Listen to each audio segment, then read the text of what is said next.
Mabuhay Pilipinas! Maligayang pagbabalik dito sa aking channel, pero kung bago ka lang, pasuyo ng like and subscribe. Salamat agad. Ngayong araw ng Huwebes, August 29, 2024, kabayan, update lamang po tayo sa epekto ng hanging habagat dito sa ating bansa.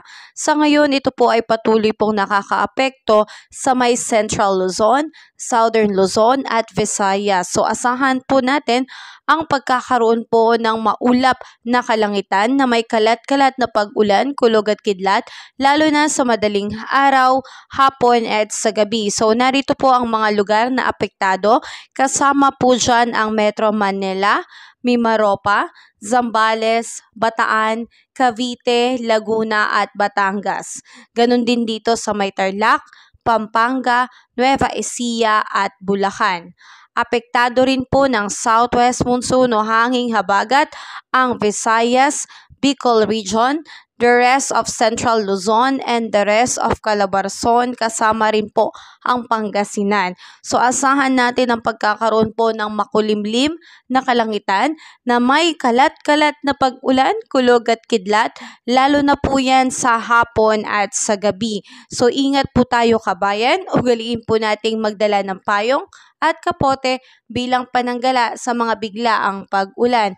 Samantalang ilang bahagi naman po ng ating bansa ay patuloy pong makakaranas ng partly cloudy to cloudy skies with isolated rain shower and thunderstorm.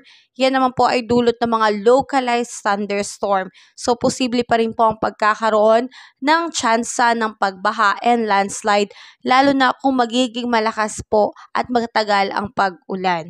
So mga kababayan, dahil nga sa epekto nitong southwest monsoon, asahan po natin ang ating air temperature ngayong araw. Sa Lawag ay aabot po ng 32 degrees Celsius, Tuguegarao 33 degrees Celsius, Baguio 23 degrees Celsius, Metro Manila 31 degrees Celsius, Tagaytay 29 degrees Celsius at sa Legazpi po ay 32 degrees Celsius. So makikita po natin na maulang panahon po ang aasahan natin dito sa malaking bahagi po ng Luzon. At sa Visayas naman po, sa may Calayan Island at Puerto Princesa, aabot ng 31 to 32 degrees Celsius. Iloilo, 32 degrees Celsius. Tacloban, 32 degrees Celsius. Cebu, 33 degrees Celsius. Cagayan de Oro, Davao, 32 to 33 degrees Celsius. At sa Zamboanga po ay 33 degrees Celsius.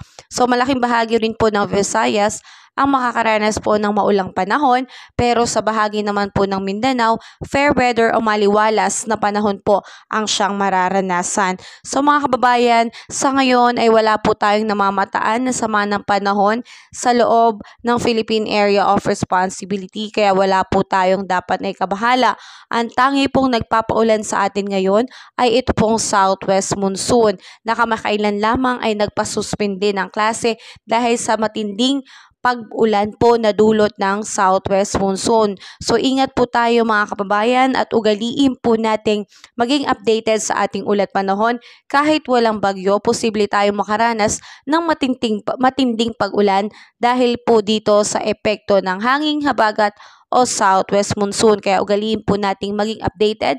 Ingat tayo kabayan. God bless po sa lahat. Kabayan, kung nakatulong sa iyo ang video na to, huwag mo namang kalimutang mag-like and subscribe at pasuyo na rin po, pahit na rin po ng notification bell para updated ka sa mga susunod ko pang weather update. Muli, maraming salamat, ingat, God bless po, kabayan.